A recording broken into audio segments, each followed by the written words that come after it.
से एनसीपी के इकलौते विधायक कमलेश सिंह ने हेमंत सरकार से समर्थन वापसी की घोषणा कर दी है।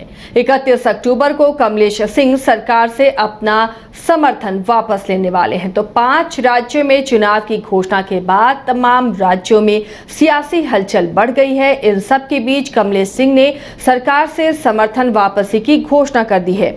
इस मामले पर हमारे सहयोगी नीरज हमारे साथ जुड़े हुए हैं। नीरज का रुख करते हैं। नीरज, 5 राज्यों में चुनाव की घोषणा होती है और इधर कमलेश सिंह ने भी समर्थन वापसी की घोषणा कर दी है। क्या वजह है, क्यों नाराज हो गए हेमंत सरकार से कमलेश? देखिए, कमलेश सिंह बहुत पहले इस तरह की बातों को कहते रहे हैं। उन्होंने आज एक प्रेस कॉन्फ्रेंस की थी रांची के प्रेस क्लब में और उन्होंने कहा था, सबसे पहले उन्होंने मुद्दा उठाया था बालू का। उन्होंने कहा कि राज्य सरकार एक और कह रही है कि हम राज्य में विकास कर रहे हैं और उन्होंने ये भी कहा कि अगर राज्य सरकार कह रही है कि विकास करना है तो विकास बिना बालू के कैसे हो सकता है। अगर राज्य के जो लोग हैं उन्हें बालू मिल ही नहीं रहा है तो राज्य का विकास कैसे होगा। उन्होंने ये कहा कि राज्य सरकार के मेल जोल से कहीं ना कहीं इस तरह का जो है खेल चल रहा है और जो गरीब लोग हैं उन्हें लगभग 5,000 रुपये में जो है बालू मिल रहा है। ऐसे में राज्य का विकास नहीं हो सकता है। राज्य में जो भवन निर्माण का कार्य है वो रुका हुआ है, बालू माफिया है वो कहीं ना कहीं सक्रिय हो गए हैं। इससे विकास का कार्य जो है वो ठप हो चुका है और वो लगातार इस तरह की जो है बातें विधानसभा में उठाते रहे हैं। और उन्होंने ये बताया कि उन्होंने 7 बार इस तरह का जो एक लेटर लिखा था और सरकार से ये मांग की थी और सरकार से ये कहा था कि इसको गंभीरता से लेते हुए जो बालू का जो समस्या है उसे दूर किया जाए, लेकिन राज्य सरकार की ओर से किसी तरह का जो है निर्देश नहीं आया। आश्वासन पे आश्वासन मिलता रहा।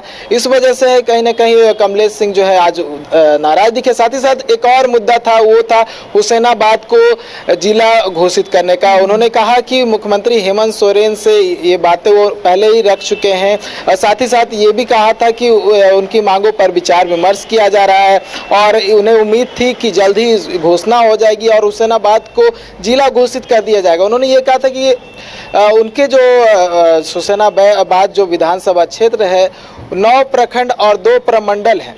ऐसे में अमूमन होता है कि 5 प्रखंड में ही जिला घोषित हो जाता है और आबादी भी जिस जिला के हिसाब से होना चाहिए वो आबादी भी हुसैनाबाद में है, लेकिन अभी तक हुसैनाबाद को जिला घोषित नहीं किया गया है। 31 अक्टूबर तक का उन्होंने मुख्यमंत्री हेमंत सोरेन को समय दिया है और साथ ही साथ कहें तो यूपीए की जो सरकार चल रही है झारखंड में उसको समय दिया है और कहा है कि 31 अक्टूबर तक अगर सरकार इस पर निर्णय नहीं लेती है, कोई घोषणा नहीं करती है तो अगले दिन जो है वो अपना समर्थन वापस ले लें। उन्होंने ये कहा था कि 2020 में उन्होंने बिना शर्त समर्थन दिया था मुख्यमंत्री हेमंत सोरेन और यूपीए की सरकार को। ऐसे में अगर इस यूपीए की सरकार की ओर से अगर किसी तरह का बात सामने नहीं आता इसको लेकर तो वो समर्थन वापस ले लेंगे। और साथ ही साथ जो बालू का मुद्दा था उस पर उन्होंने कहा कि इस पूरे महीने तक उन्होंने समय दिया है और ये कहा है कि इस पूरे महीने में अगर सरकार कुछ नहीं करती है और साथ ही साथ ये भी कहा कि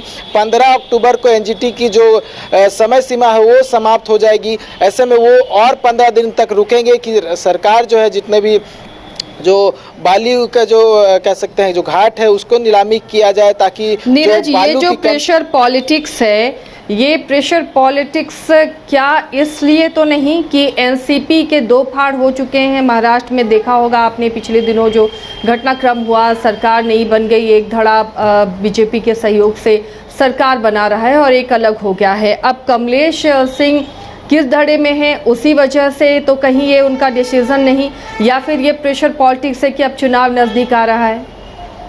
देखिए, इस संबंध में मैंने कमलेश सिंह से सवाल किया था। उन्होंने साफ किया था कि घड़ी जिसके पास है हम उसके साथ हैं। उन्होंने एक लाइन को रिपीट किया था और फिर दोबारा से मैंने सवाल किया था। उन्होंने कहा था कि वो अजित पवार के साथ है, क्योंकि मोस्टली आप देखेंगे विधायक चाहे महाराष्ट्र की बात कर ले या दूसरे राज्यों की बात कर ले तो मोस्टली जो विधायक है वो अजित पवार के साथ है और कुछ विधायक जो है वो शरद पवार के साथ है। तो आज कमलेश सिंह ने अपना रुख जो है साफ कर दिया है। उन्होंने कहा है कि वो अजित पवार के साथ है, तो उस पर कोई दो राय नहीं है। तो ये भी तो एक वजह हो सकती है नीरज कि आप इंडिया गठबंधन के अपोजिट अलायंस में हैं, तो फिर आप यहाँ पर इस सरकार को कैसे समर्थन दे सकते हैं?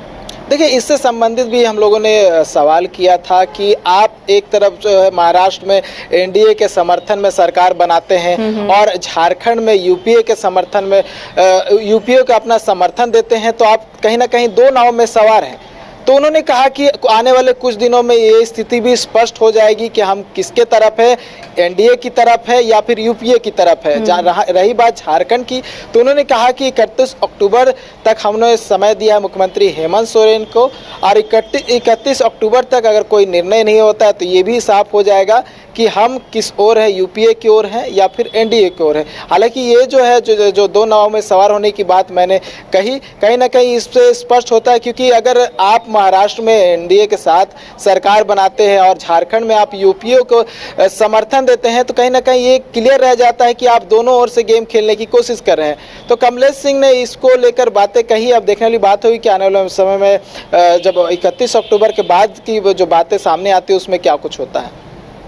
हालांकि इनके सरकार को समर्थन देने या ना देने से सरकार की सेहत पर जो आंकड़े हैं नीरज, उसमें तो कोई फर्क नहीं पड़ने वाला।